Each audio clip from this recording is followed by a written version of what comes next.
I say good morning to all the brothers in social media land. This is indeed a great day to be alive. It's the day the Most High Heavenly Father has made. We should rejoice and be glad in it.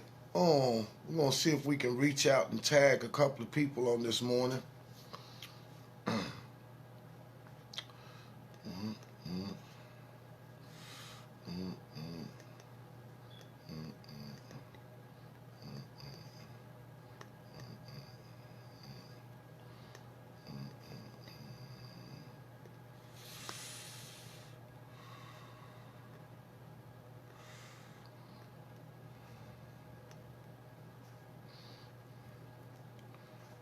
Before we go back into the book of Yeshua, I want to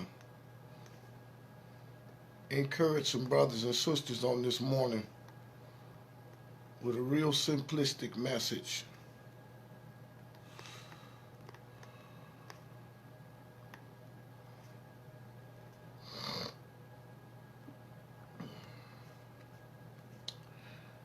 Death is always looming over the horizon.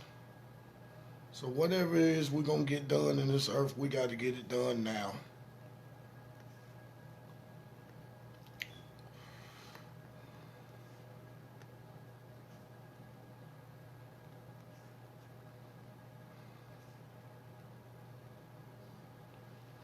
Okay, I just tagged about 15 people.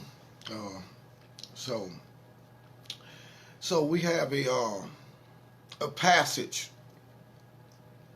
taken out of the Pauline epistles, that the book of Colossians, chapter 3, verse 23, tells us that whatever it is that we do in this world, we should do it wholeheartedly, with our whole heart, as though the Most High Heavenly Father was right there looking at us do it.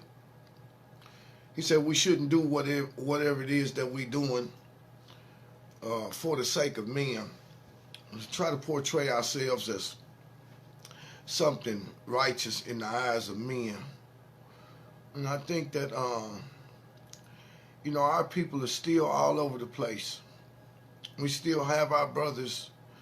We have our brothers and sisters that are still up under church leadership, which is not doing their personal life that great.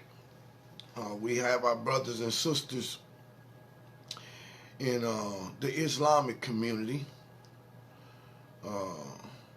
which oftentimes is not doing the individual life that great. We have our brothers and sisters in Israelite heritage, which also is not doing the life that great. We have our brothers and sisters that are a part of many things.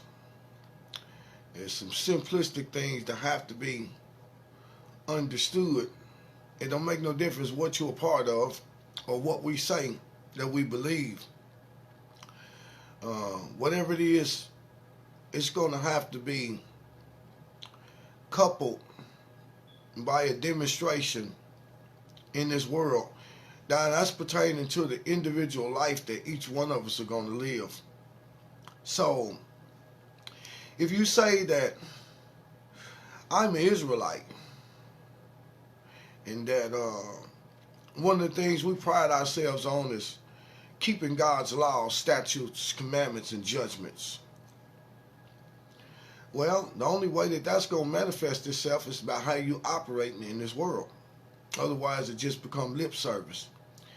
If you say that I'm a Christian and I've been born again, and I'm saved, sanctified, and filled with the Holy Ghost, well, that's only going to be made manifest by the life that you living as an individual. If you say Allah Akbar, God is great, those things are only going to be exemplified by what the individual life is doing in the world that we're living in. What makes me come to these places? When we look at the condition of our people that have become a part of so many different things, And each one of these particular things lay claim to the fact that, you know, the Most High Heavenly Father is at the root of it. Now, I have a local store that I frequent every morning to go get me a cup of coffee. I could fix my own coffee at home, but it gives me an opportunity to get up and get out the house. And so I like to pour me about that much coffee and then the rest cappuccino. Now, every time I go to this particular store, the coffee is empty and the cappuccino is water. Hey, so I get the brothers and sisters behind the counter, and generally they'll come out and put new coffee in there. Now, who would be calling this early in the morning? Don't go nowhere. This is going to be very important.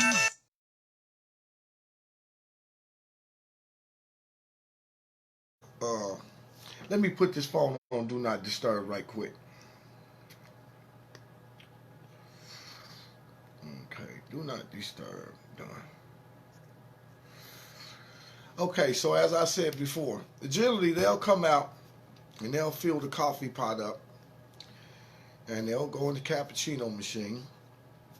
And I'll stand there and they open the cappuccino machine up, and the cappuccino machine, it ain't working right because it's clogged up with gunk, you know, excess from flowing. Or these particular parts, they had to be cleaned on a regular basis so that it flows smooth. And so I went in there this morning, and it's the same thing. But only this time, I said, I'm not going to bother. I'm just going to walk out, and I'm going to find me someplace else to go to get my cappuccino and my coffee. One of the things that we're dealing with our people is we're dealing with laziness. I don't care what job it's at. It could be Burger King. It could be McDonald's. It could be you pretty much anywhere. Pretty much anywhere that our people are, the service is terrible. It is horrible. But these are some of your same people that are in church. These are some of your same people that say that they love God. These are some of your same Israelite brothers, because we're all in one particular place, and so we all have to go to work and do these things. Nevertheless, we don't always know which people that we're identifying. But I'm looking at our people as a whole. It's foolishness. You can go in some of these places, some of these stores to get you some service, and they got the music playing loud like they in a party. It's almost like we don't know how to draw lines of distinction between what we're supposed to be doing in the workplace versus what we do in our off time. Yet we have this expectancy of taking over the world some type of way. We have this expectancy of being blessed with all of the promises that the Most High have promised in the Scripture. But we think that those things are going to come about without us putting forth the work that's required of us to do. You see, the work ain't dealing with you when you hooked up with your Israelite family, or when you hooked up in church, or when you at your Islamic mosque. The work is dealing with how you're going to conduct yourself as an individual while you're living in this world. And I say this all the time, especially to my Israelite brothers, who we always talking about getting the kingdom. If God destroyed all of our enemies today, do you think our people would be ready to move in position and become the governing bodies or the governing forces of this world? That's a question. I'll wait on the answer. If God destroyed all of our enemies today, do you think that we as a people would be prepared to become the governors of this world?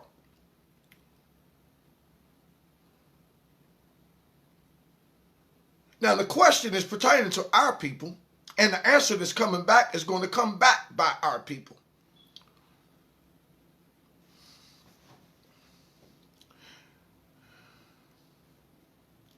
And all of our brothers and sisters are saying no. And if that be the case, then we have to start analyzing something, because that is what lets us know where we are to put the work in and where the ministerial work should be in order to change the mindset of our brothers and sisters.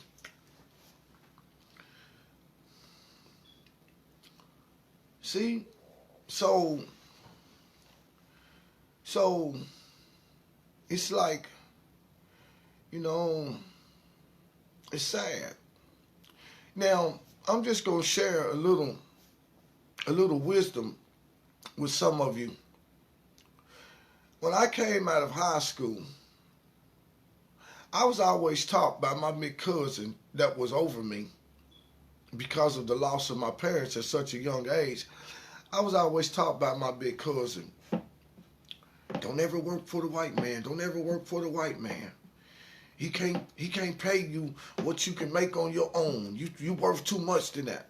So that was pounded in my head so much that I never sought out a job. I never sought out a joy job, which were the jobs that they would bring about in the summertime for the children. I never sought out any of those things. I would always find ways to make my own money. And when I graduated high school, well, actually, I didn't graduate from high school. I enrolled in beauty school at the age of 17, which would be my final year in high school before I dropped out. Finished that, got my cosmetology license. I went straight into the beauty shop. And for the next 30 years, that's what I did. I made my own money. And so, I never had a desire to work a job for nobody. So am I saying that working a job for somebody is a bad thing? No, it's not. Because as I came to the end of my career and the generation had changed and the people that I was familiar with had all, went on into their life, and, now new things are happening that I'm not, I don't have the energy or the desire to go into quick weaves and all of that stuff, and I don't have the desire to start doing dreadlocks, and I didn't have a desire to do all that. So eventually I had to think of something else to do. But I experienced some hardship, and I remember that after I lost my last beauty shop, well, actually I sold it, and then I stayed behind to rent a booth. And I got young men out of beauty school, and I sold them the beauty shop with the hopes that I would just stay behind and rent a booth and be able to save what money that I was making. Young brothers start selling dope and all that, and they eventually got the beauty shop crashed, so that left me in a bad place without, so I was forced to have to go to work. A young lady from church asked me if I wanted to work for the school district. And so they got me on at the school district. I never even went and did an interview. They got me right in there. She was close friends with the principal. I was working 3 hours a day. And it was the most miserable time of my life, because 3 hours a day, I'm used to making $100 an hour, and they giving me $8 an hour. So that was like a worse time. And eventually that 3 hours turned into another position, which was a custodial position for 8 hours a day. That was more suitable, more stable, but it was still a miserable place for me to be in, because I had never worked for nobody, and I wasn't used to that. And I did that for a couple of years, and then eventually I was laid off, and one of the bosses came to me and said, "You're on the list to be laid off, but you're a good worker, so if we can save you a position in the grounds department, would you be interested?" I said yes. They sent me over to the grounds department, and it was the most miserable job I ever had in my life. I was used to going to work with a suit and tie on, and now I'm out here, first day, it's rainy, I'm with a weed eater, I don't know how to use it, I'm getting hit in the face with rocks, I'm covered with dirt. I'm covered with mud. It was just horrible. And then the Most High set me down one time and said, well, you know, you're looking at this job from the wrong viewpoint. He said, you look at this job as though you are an apprentice getting paid while you establish yourself another profession. So go in there, learn everything it is to learn about every piece of equipment, about every piece of property. You learn about the bushes, learn about the grass, learn about the seeds, learn about everything. And when you learn that, you move yourself back into the same professional place that you was when you went to beauty school. And that's what I did. Was it easy? No, it wasn't. It wasn't. They wasn't giving me enough money to reestablish myself. You know, barely had enough money to pay my bills. But the point that I'm making to brothers and sisters is that when you're dealing with these jobs, you must approach these jobs not from the standpoint of this is where your life going to end, but approach these jobs from the standpoint of where your life is going to go. Redevelop your thinking to the point of saying, I got to learn that these coffee machines have to be fully maintained. I got to learn that these cappuccino machines, they need to be cleaned every day. I got to learn that I ain't supposed to be sitting around idle and doing nothing. I got to learn that this place got to be stocked, that when people come in here, they come in here to spend their money. And when we have mindsets like that, we're developing mindsets to go into entrepreneurship. And that way, when when we have a vision and we can start moving our monies, the little extra money that's being left over, we can start moving those things into areas that will help us to start establishing our own things. When we go into these jobs and we feel like, oh, they ain't paying me enough money to do nothing, and we just sitting there, we haphazardly doing things, you know what? Your mental state is going to keep you in a place of impoverishment and brokenness. No job is going to give you what you need to become fuel for your vision. You're going to have to do that on your own. And I had to work there that total of 8 years for the Kansas City, Missouri School District. Mind you, that student loan people had caught up with me. 15% of the money was coming out to pay for that garnishment. Half of the paycheck was coming out for back child support. Almost $200 was being taken out for retirement. And then you had taxes and all stuff. By the time I get that little money, I work two whole weeks and I will have $400. That $400 will be gone in one day, would not cover all my bills. How am I going to get back out of the place how am I going to get back to the place that I'm familiar with? You're not going to get there. It takes prioritizing. It takes doing a good job, because when you're doing a good job, other people see it. And other people start doing things for you. Many other people knew that I did hair in that condition. And even in the Kansas City, Missouri School District, you have what they call the VOTEC, where you can do half a day to work on your trade for when you graduate, and then you can have half a day of your schooling once you got to 11th and 12th grade. Well, this particular VOTEC had a cosmetology course in it. And that when they removed that cosmetology course, I got a phone call and said, Mr. Milligan, the cosmetology course is being removed from down here. Can you use any of this salon equipment? And so I went down there with one of my co-workers' trucks, and we moved all of the salon equipment into one of my houses.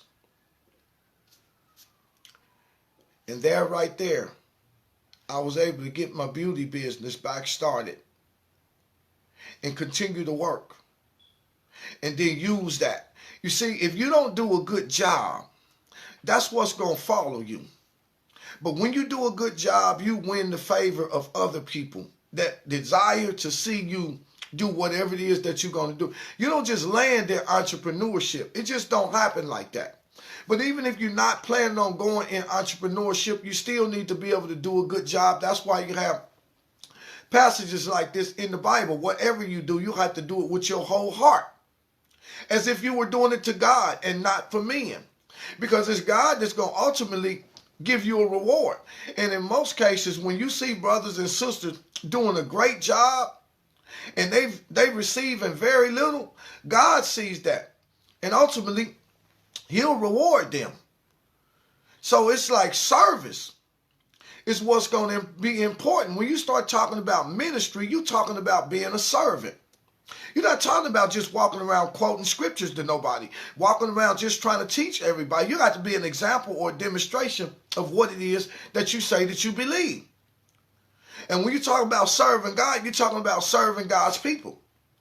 If you say that I'm a Christian and then I walk into a place of business that's paying you $8 an hour and you don't feel like that job is giving you that much, you got to understand that when God's people walk in there and you God's servant, those people are supposed to receive the top-notch service, the best service that money can buy, even though you're not getting that much money, because you are God's servant.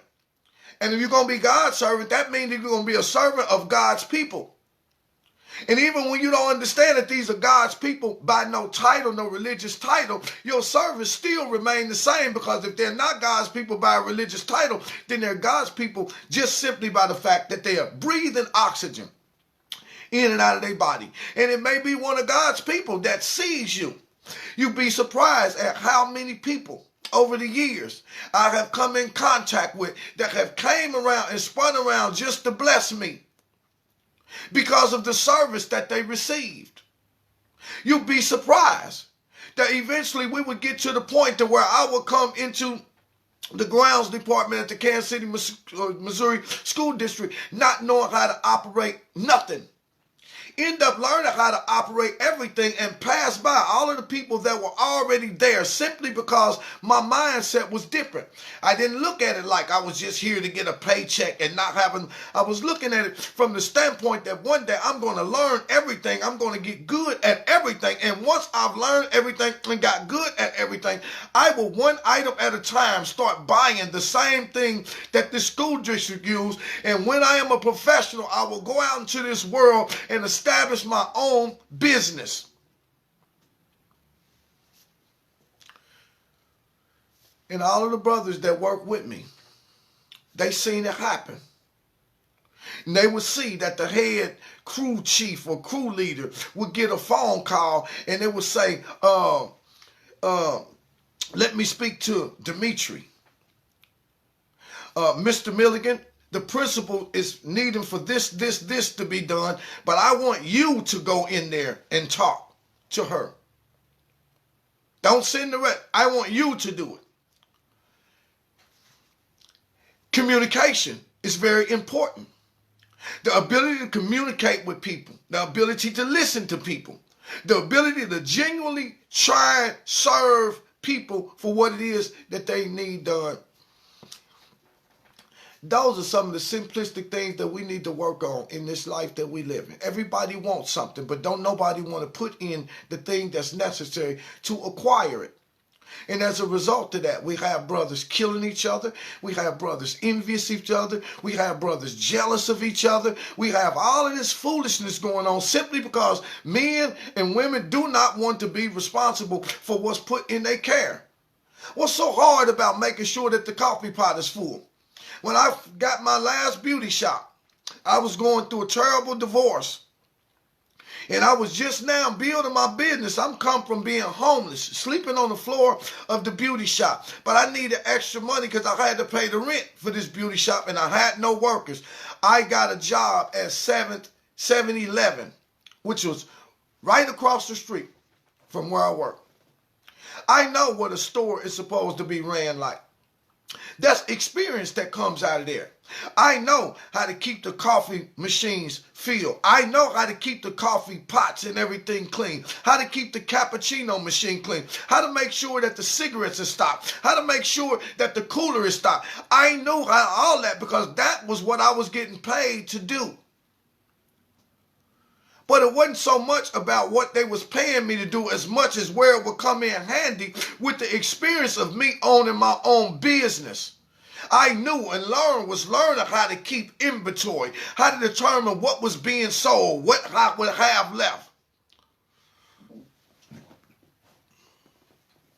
We had to have some greater aspirations. We had to have greater aspirations. I'm not talking about, see, everybody keep getting caught. I don't hear everybody want to talk about all this deep stuff and all this nonsense.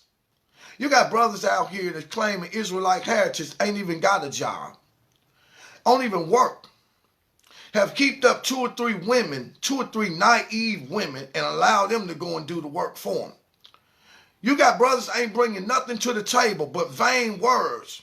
You got brothers that's going in church every Sunday morning, carrying the pastor's bag, book bag, ain't got nothing established in his own life. You got brothers out there with robes and kufis on talking about Allah Akbar and all of these things. You ain't got nothing going on in their life. Ain't taking care of no business. Ain't got a mind to move past where they at. We supposed to be going from faith to faith and from glory to glory. How are we going to be servants of God's people when we ain't learned how to serve ourselves? If you're on a job, you're on a job that God had given you. That's provision of the Most High.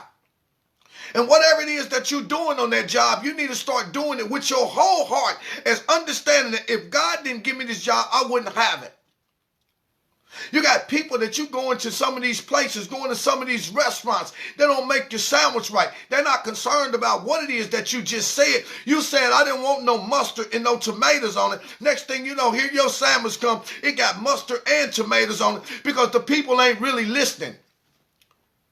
They're not being the servants that they supposed to be. You got people serving that got bad attitudes, expecting a tip at the end of the day. You can't, listen, I frequent the local night spots. You cannot be a bartender and have a bad attitude with people that you serving. If you're going to be a bartender, then you have to develop the attitude that it takes to serve people because you don't know what kind of condition a person is in when they come in there to get a drink. Everybody that come in a night place ain't there to drink just to get drunk. Some people are there to drink because the Bible say, let them that be a heavy hearts drink wine, for wine makes a merry heart. Give strong drink to them who things are perishing in their lives so that they don't remember those pains no more. But you don't know what kind of condition somebody is in. If you're a bartender in your local nightclub establishment, you cannot have a bad attitude. You have to pray before you go into a place and ask the Most High, let me be the best servant that I can be because I don't know what kind of condition somebody is in when they come in here. Somebody can really have something on their heart and want to say something, but because you got a bad attitude while you handing them their drink, they are turned completely off. Now they won't say nothing to nobody. Not only can they not have a good time because your attitude have leaped off on them. See, when you start talking about service, you ain't serving God without serving his people in this world. And it's foolishness to think anything other than that. You serve in the Most High. Brothers, we serve in the Most High. Do you not understand that serving the Most High is going to boil down to you being able to serve your wife? To be able to serve your wife?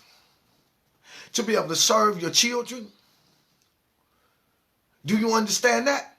Now picture this. The vast family of the Negro. See, when I don't speak about no specific thing. I'm speaking about us as a people, as it relates to us in this whole world and the condition that we are in. We're still in the most impoverished condition than any other people on the planet. We're still in the most downtrodden position than any other people on the planet. We're still the people that are looked at with disdain more than anybody else on the planet. But we are the people that claim God on every level. See, when we start talking about just a simple life, people are automatically turned off by that, because that's something that's within their power to do. Oh, we can talk about Enoch and the ancient Masoretic text and the Hebrew language and the Paleo language. See, because all that stuff don't affect the life. But when we start talking about simplistic things that affect the way that you live in this world amongst the people that you've been given to live it with, that's what make people run. That's where the real work is supposed to be. That's where the real work is supposed to be. You say you God's child and you still can't stay connected to a woman? You say you God's child and you still can't stay connected to a man? Don't you understand, if you're God's child, it's both of your responsibility to become servants of each other. And when you start being more concerned about each other, then both of you find fulfillment. Because through her serving you, your needs are met. Through me serving her, her needs are met. And then through us serving each other, both of our needs are met. And now we can find enough agreement to build a bridge and make it to the other side. Talking about serving God. Do you not know that when you start talking about serving God, you're talking about service to God is to be teaching the next generation of children the things of God so that they can come up with aspirations, dreams, and visions that will propel their life into where the Most High mean for it to be. But how you going to say that you're a servant of God and you ain't seen your children in 6 months? How you going to say that you're a servant of God and the only time you show up for your children is on their birthdays and on special occasions? How you going to say that you're a servant of God when you can go all over the country, but you can't find the strength to muster up to stay with one woman in one house with your children? Oh, it's too hard. We can't get along. We can't. Well, I thought you said that you were serving the God, the King of Kings, the Lord of Lords, the one who have all power in his hand. Do he not have the power to give you the strength and the grace to endure or persevere through misunderstandings with a woman? We are still the people that has the least family structure in this world. We're still the people with more broken homes and more single-parent homes than anybody else on the face of the globe. Yet we talking about that we're God's servants? Huh? Oh, we talking about some simplistic stuff, baby. We ain't talking about no deep stuff. We talking about something that's in your power to do. It's in your power to keep a cappuccino machine clean. It's in your power to be able to smile with somebody when they come into the place of employment that you work at. It's in your power to be able to go the extra mile and help somebody with whatever that they need help with. It's in your power to do that. So we talking about we God's servant. That's righteousness. In order for righteousness to be made manifest, it have to make itself manifest through the life that you are living.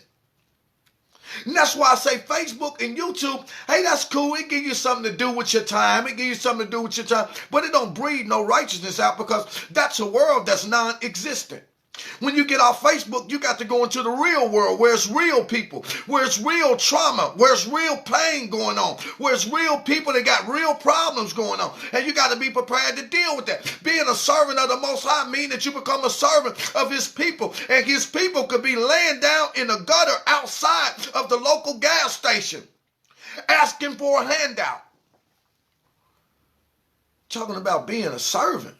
Whatever it is that you do, you must do it with your whole heart as if it was a gift to God and not unto men. We only want to do things when men are looking. When men are looking, I'll do it and make myself look, oh, man, yeah, here you go, brother, $5. Somebody looking at you. Somebody looking at you when you're doing something. If the boss is out there, you're going to be extra nice, extra kind, simply because you're trying to please the man.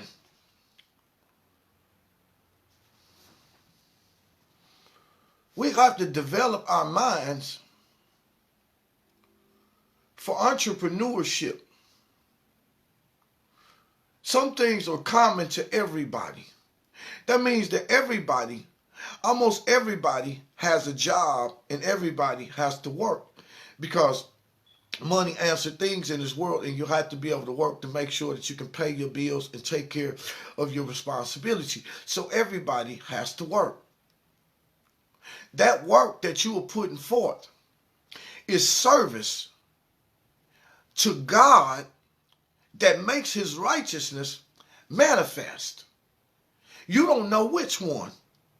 Could be Yeshua HaMashiach coming in there. If you have 5 people standing up, one of them was a drunk, one of them was an alcoholic.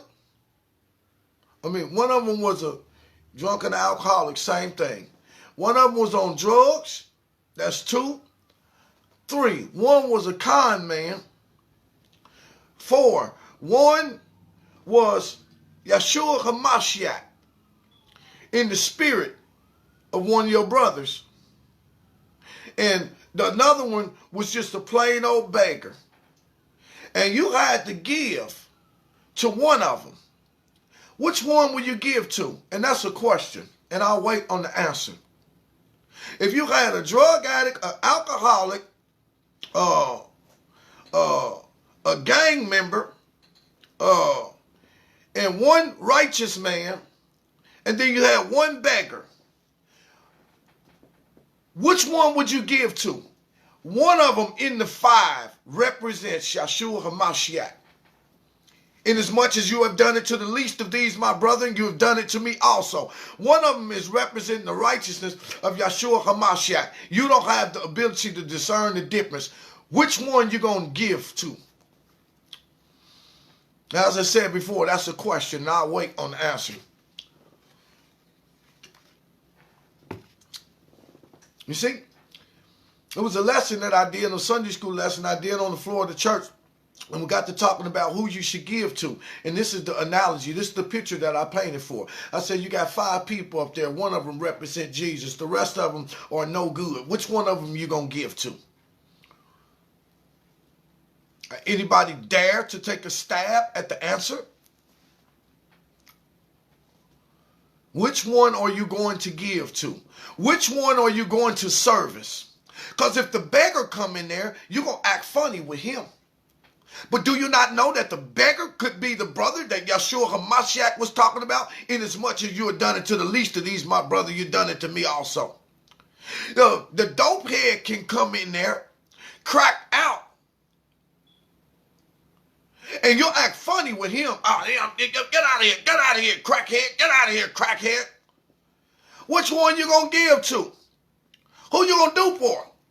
Because while we claim to be servants of the Most High, we trying to discern or make a determination which of them going to have the Most High Spirit in them. Which one are you going to give to? I got Brother Tony E. Foster. He's the first one that dared to take a stab at the question. Is there anybody else that dared to take a stab at the question?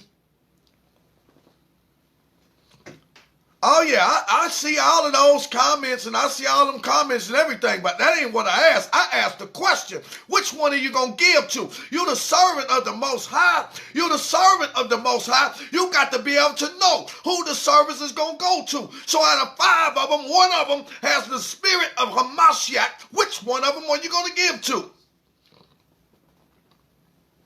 Because when it comes to servicing God's people, your servants have to be without favor and without unbalance. That's right. You give to every last one of them. Every last one of them receives the same service no matter what walk of life they come from, because no man knows what's in another man's heart. Every man receives the same service. When we set out to serve, whatever we do it with our whole heart as if we were doing it for the God that we are serving. Because it's God that's going to give us our reward. In the book of James, it tells us, have not the faith of the Lord Yeshua HaMashiach, the Lord of glory. Have not his faith with the respect of persons. He said, one man come to you and he's dressed up and he got a nice suit on and he's fine. He got his fringes on. He's all dialed up and you have respect unto him. Another man come with rags and you tell him, sit over here up under my footstool. You ain't nobody. Don't even come over here. You leave this spot for this individual. Have you not become partial in your judgment? You see? That's not service. But this is what we get. Because many times when we go into these places, we see our brothers and sisters are there to serve. But you can't serve like that. And many of our brothers and sisters are going to stay in the same place that they are in. Because what they don't understand is God is right there watching.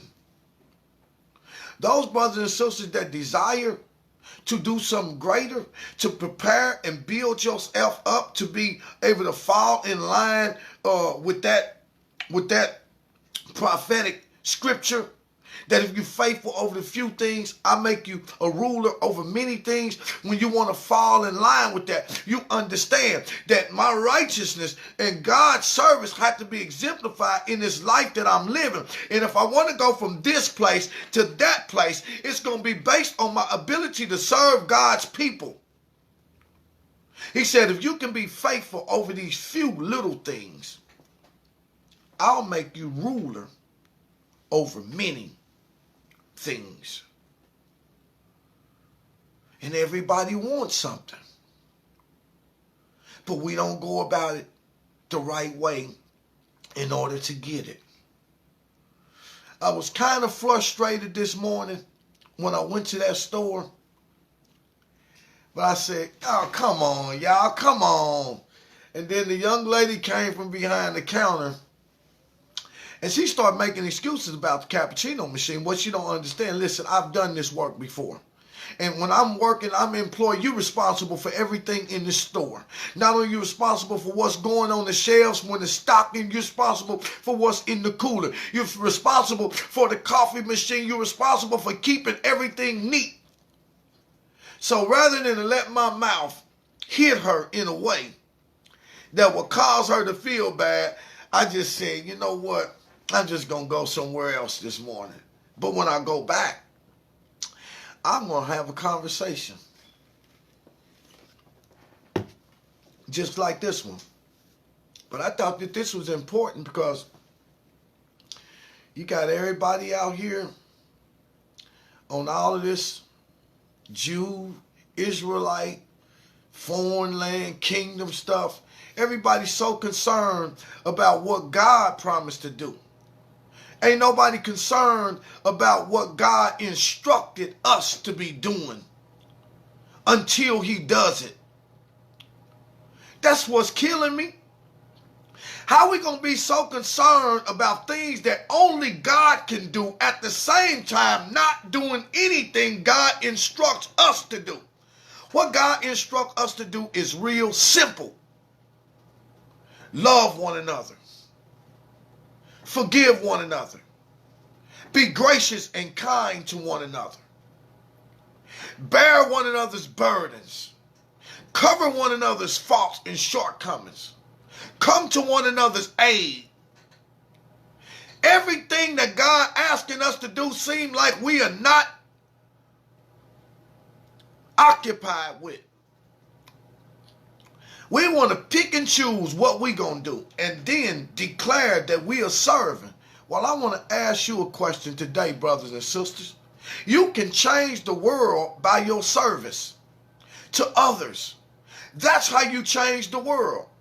If you're a DJ, because I come from the world of DJing too, I understand that a disc jockey, a DJ booth is your pulpit.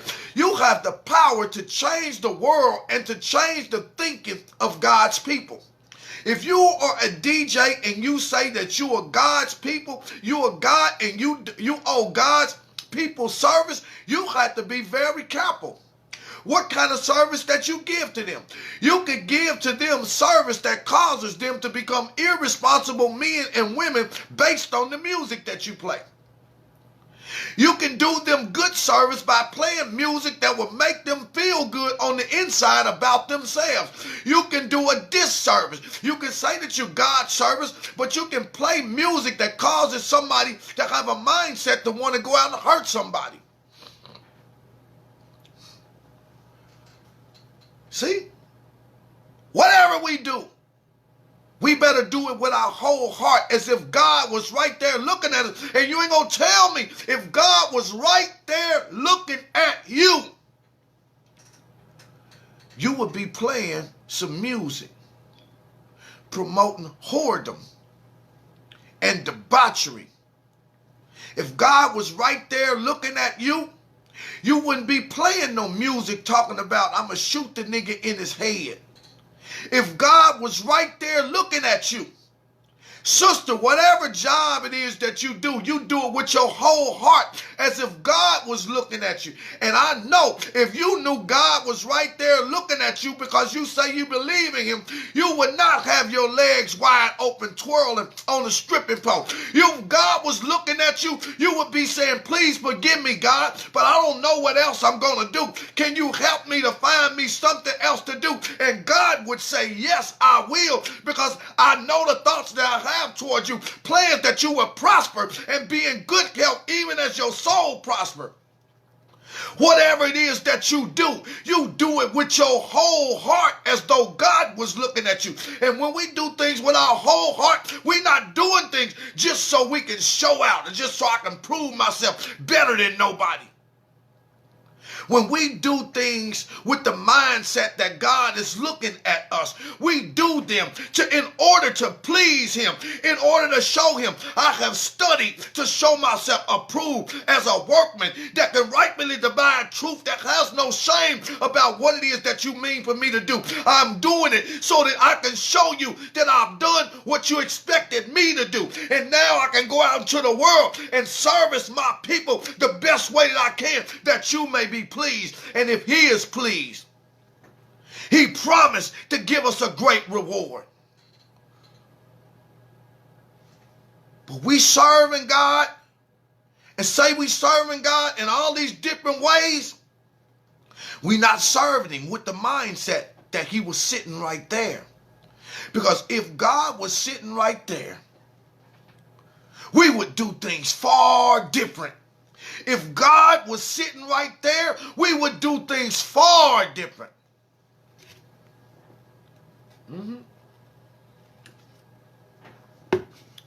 And guess what? The rewards that we receive in this world would be far greater. So if we are people that still remain downtrodden and downcasted, waiting on somebody to pick us up, it ain't going to happen. God is the one that's responsible for the reward that any of us is going to get. And we're going to have to get the reward from him. I don't care how much you go to church. If you ain't serving in a way that pleases God in this world among your brothers and sisters, you ain't getting no reward. And so what you doing is literally going to make manifest that you are a liar. I don't care how many fringes you wear, how many books you got. If the service that you are serving is not causing God to be pleased, you're going to be found to be a liar. Because God said that the earth is the Lord, the fullness thereof, the world and everything in it. And I own the cattle on 1,000 hills. All the silver and gold is mine. And when you start serving me like a waitress serves a table, he said, I will tip you in ways that cause your life to blossom so that you can expand your servitude and become an even greater servant.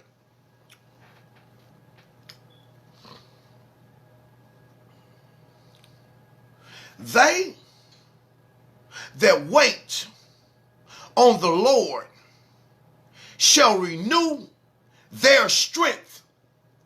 To wait on the Lord is not to become a lazy servant like many of our brothers and sisters are. Won't serve their husband, won't serve their wife, won't serve the children, won't serve at their job, won't serve nobody, ain't got no time for nobody. That's not the waiting that God is talking about. They that wait on the Lord like a waiter waits on tables. They that goes back and forth to the Lord. Oh, is there anything else I can do, Father? What else can I do, Father? What else can I do, Father? The same way that a waiter or a waitress come back. Hey, can I get you some more water? Hey, do you need another fork? Hey, is everything all right? He said, they that wait on the Lord, they that serve the Lord shall renew their strength. They shall mount up on wings of eagles. They shall fly. They shall run and not be weary. They shall walk and not faint. They that wait on the Lord. To wait on the Lord is to serve.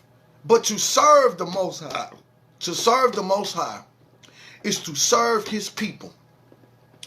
They that wait on the Lord's people, they that serve the Lord's people, shall have a renewed strength and shall have blessing. And it's one thing about seeing a waiter or a waitress that exemplifies great service. They don't get a $1 tip. They get a $5 tip. And there's some instances where people have received such great service from a waitress or a waiter that they have gave them 100, even up to 1,000, even up to a $10,000 tip for their service. Can you imagine what it's like to receive a $10,000 tip for your service? There are people all the time that I'll look up and I'll see somebody that sent $500. I had one sister that sent $500 3 times in 1 month to a PayPal account. 3 times in 1 month, sent $500. I don't ask people for money unless we got something to do with it. But sometimes people can get so blessed by the service that you're doing or what you're doing, they feel compelled to do something, compelled to tip you. And even though she sent that money, I know God is watching. I want to be a servant of servants no matter what. So when that money come through, I'll find some place or somebody that money can become even a greater service to. Why? Because my way is paved. I don't have no rent. I don't have no car payment. I don't have no outstanding debt. I don't have a 30-year mortgage. Everything that I have belongs to me. And I'm able to get out here and make my own money. Service. Hear me, brothers and sisters. Wherever your job is, if you want to focus on something that will cause your life to start flourishing, you focus on being a greater servant.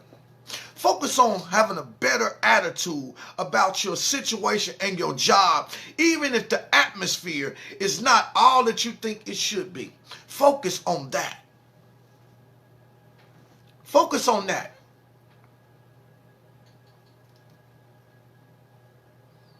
I'm going to have a conversation with my sisters, if the Most High wills.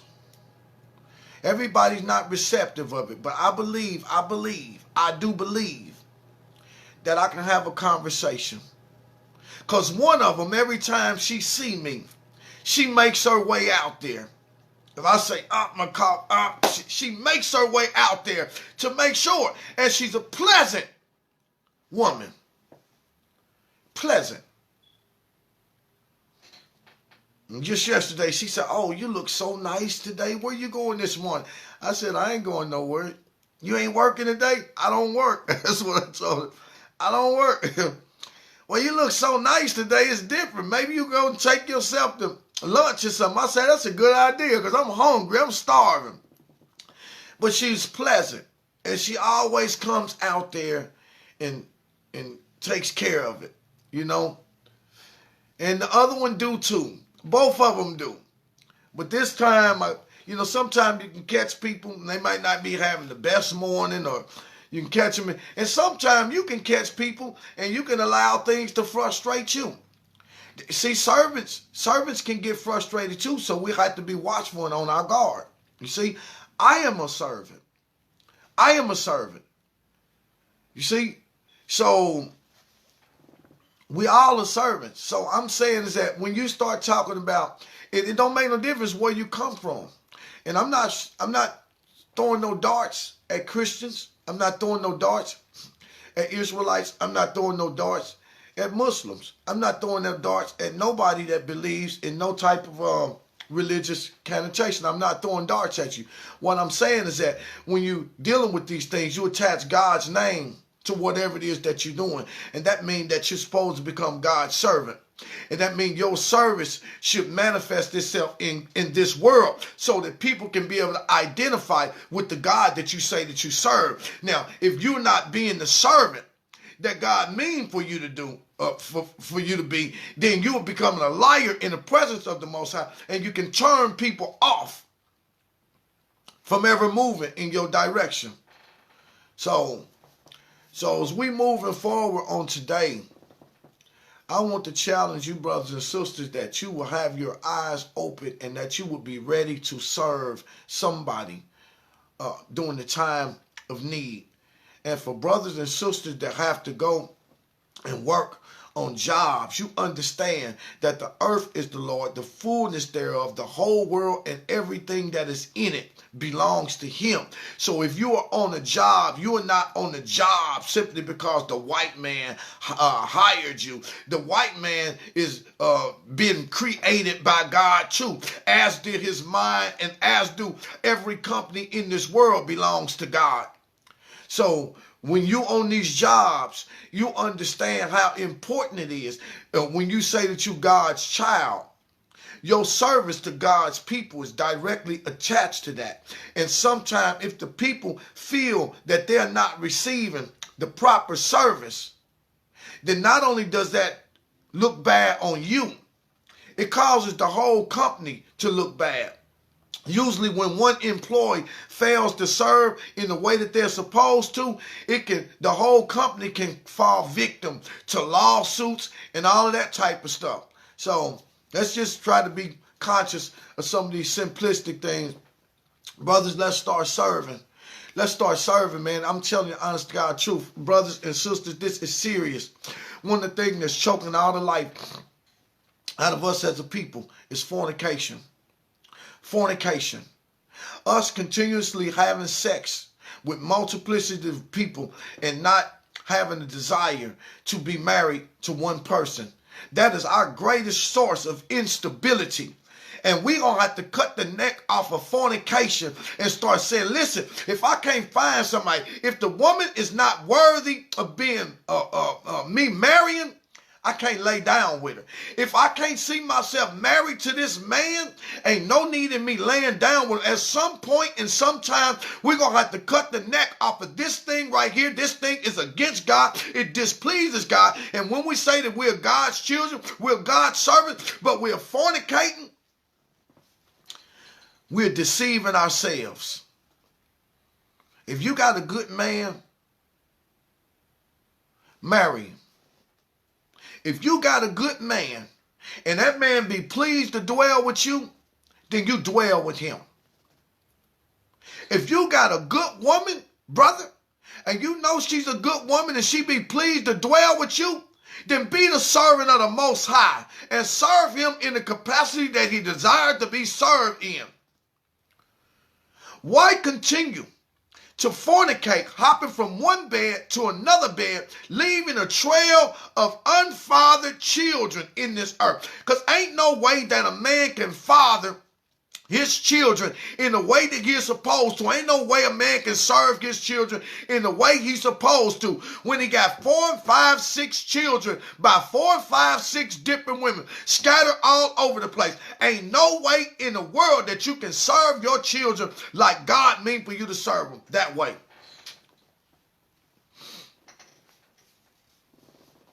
Now, we can't compensate for people who are already in this condition. But I can tell you this one thing. Sister, you might already have the 3 or 4 kids by 3 or 4 different men.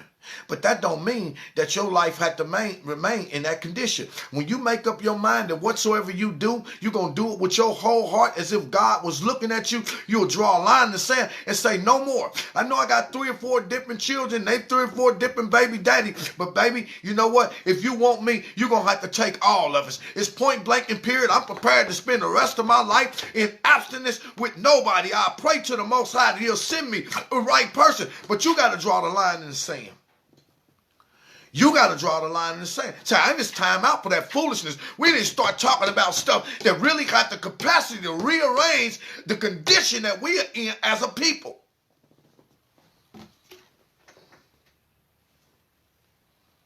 You love the Lord, but you don't love him enough to stop fornicating. You love the Lord, but you don't love him enough to tell the person that you've been fornicating with, hey, I can't do this no more. I heard the voice of the Father speaking to me. I know that I'm fearfully and marvelously made, created in God's image. I know he got some great plans for me. I got to get this thing out the way. I can't speak for you. I can't tell you what you're going to do with your life. But as for me, no more. Either you make me into your wife where we can have these intercourses that's righteous, or you can continue to do what you've been doing. As for me, I want more out of my life. I want to see greater things come out of my life. You can do the same thing, brother, with the woman that keep leading you into fornication. I understand that we've been wrong, and I love you. My heart's involved, and my heart gonna break if for some odd reason we don't find ourselves together. I don't find myself with you, but I can't keep living like this. Either you become my wife or you become nothing, because I can't keep fornicating. I can't get the Most High's blessing like that. Oh, I know this is real stuff. This is real life conversation. This the type of stuff that make people say that they believe in God, tuck their tail and run like rabbits being shot at in the wilderness with a 12 gauge. Oh, this is the challenge. You can't say that you love the Father, that you're going to serve the Father, but we're going to do what we want to do. I'm showing you the reasons why our condition as a people are not changing. In spite of the fact that we carrying Bibles and going to churches and all this other stuff. And the preachers ain't challenging nobody to do it. Your camp leaders ain't talking to nobody about fornication. Only thing they talking about is selfish stuff that they want to see materialize when it comes to other people that have oppressed us. But they don't understand, unless the individual lives of our people fall into the place that God means for them to be, ain't gonna be no raising up.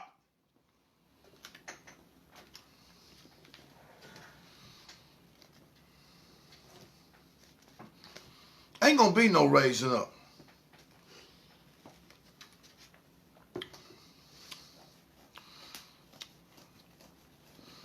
And Yoshi, I understand that.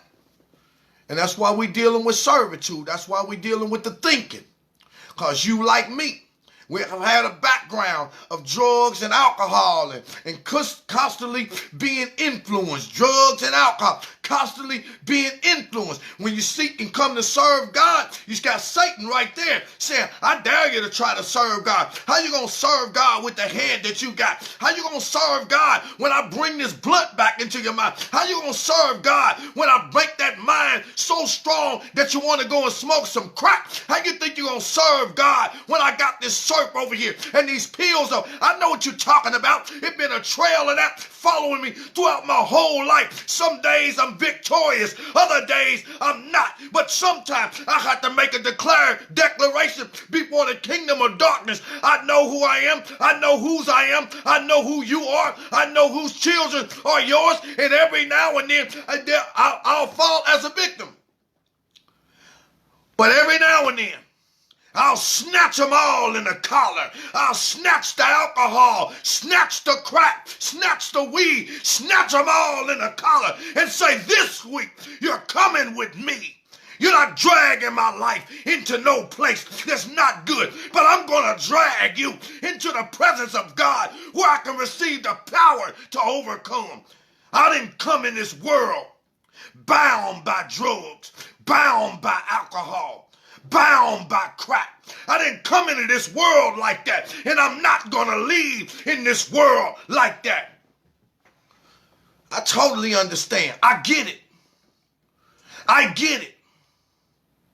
Because it's impossible. I was the one with the crack sack to go into a mother's house to buy her food stamp with drugs and see that the children are running around with no lights, no gas, no water, not even a clean diaper on. You can imagine what that makes a man feel like.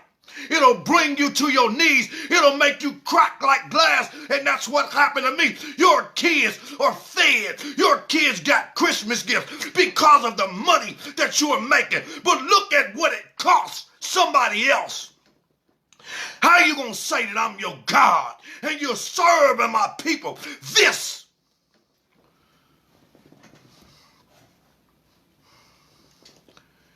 is real. Because we still got brothers in that condition.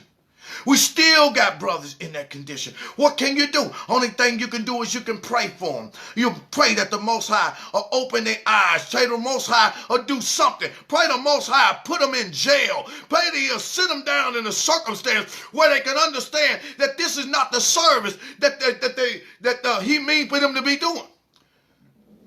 There's two gods in this world. We pick and choose. My only thing is that the God that we put the spotlight on is not the God that we seem to be serving. You see? Because we all got the same issues. And we all have been through the same things. See? See, I couldn't sell drugs neither. I couldn't sell drugs neither, though that happened to me. I was a young man. I was young. That was back in the real early 90s when it happened to me. And after that, it broke me. I couldn't sell drugs. But I had to reap the benefits of what I had created by you doing drugs for pleasure. You know, and then when you stop selling them, okay, so you stop selling it, that means that you lose your access. So what you used to do out of pleasure didn't cost you nothing. And then when you quit, now it costs you everything because you still got the desire to do the pleasure. Only now you don't have the sack that you once had. So now you in turn become the person that made you stop. Now you in the same condition because you're spending all your money on drugs. Been there, done that. Been there, done that. Lost 3 beauty shops that way. No matter how good I did, the better I did, the more I smoked. The only difference between me is that I made my own money.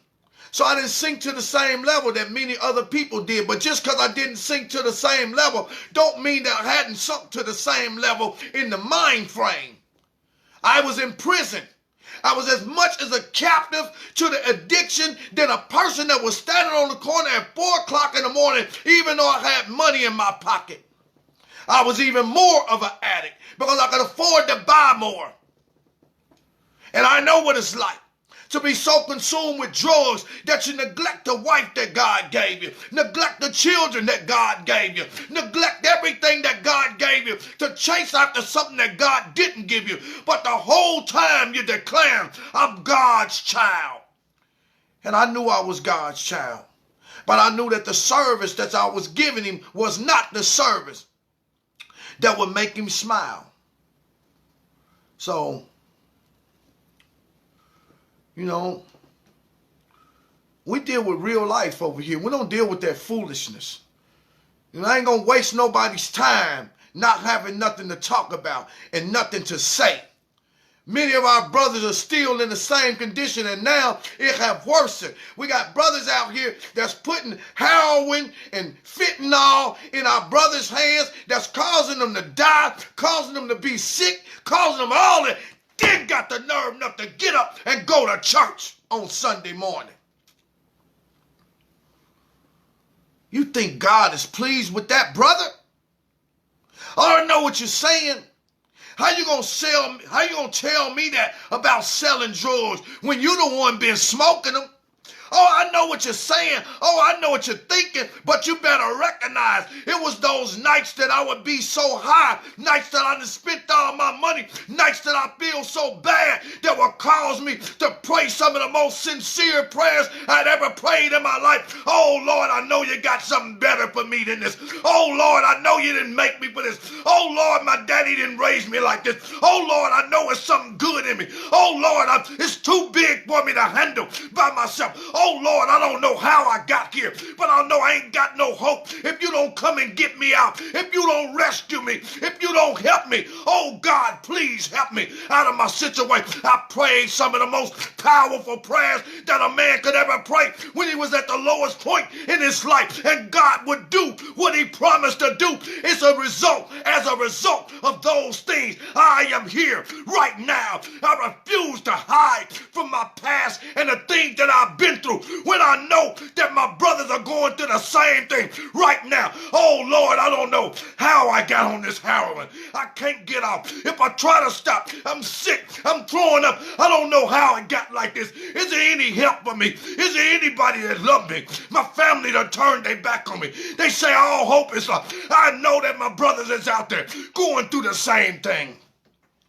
When we get ready to serve the Father, we're going to have to serve the Father in the capacity that he desires to be served while we live our life in this world.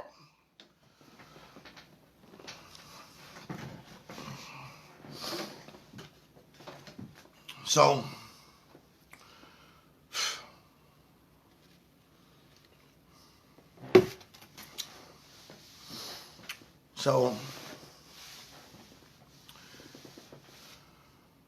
Colossians 3:23 tells us that. That's what it tells us. Let's read it. Whatever you do, work at it with all of your heart, as working for the Lord and not for human masters. Whatever we do, be it our marriages, be it our children, be it our jobs, be it our relationships with other people, whatever it is that we do, we need to develop the mindset that I am going to do this as though I was doing it for God. Because I assure you, if you heard an audible voice come out of heaven and said, my child, I want you to go and build a better relationship with a person that's your enemy. If you heard that voice, I guarantee you, you would break your neck over to a person that's your enemy and go out of your way to build a better relationship simply because you heard the voice of the Father. If the voice of the Father said, my child, I want you to become a servant of all people at your job with pleasantness and grace, kindness, mercy, and forgiveness. I guarantee you, if you heard God say that, you will go to work and you couldn't wait till the door opened so that you can express love and kindness to everybody that came in there. I bet you if you heard those audible voices of the Most High, you would do it. Well, let me tell you something, brother. Let me tell you something, sister. If you heard the voice, the audible voice of the Most High Heavenly Father come down and say, my child, I want you to become a better servant to your brother and sister by not allowing yourself to get entangled in fornication, that somebody may make unto you a good wife or a good husband. I bet you any kind of money, if you heard that audible voice, that would be the strength that you need to overcome whatever it is that you need to overcome. I bet you. I guarantee it. I guarantee it. But here's what I want to tell you. You just heard that audible voice. That voice that you just heard was a voice that did not belong to me. It belonged to the Most High.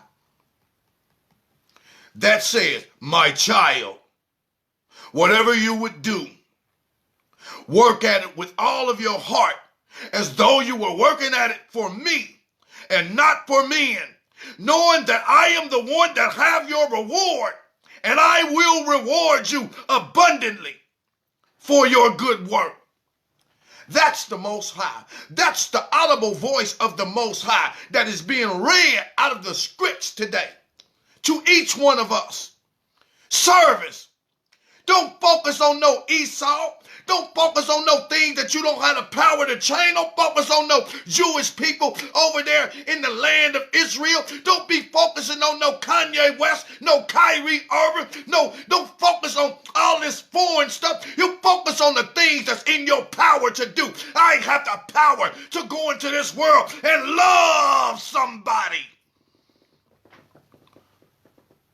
And God promised me a reward for it. This is indeed a great day to be alive. This is the day that the Most High Heavenly Father have made. We shall rejoice and be glad in it. Peace and blessings be upon all of you brothers and sisters.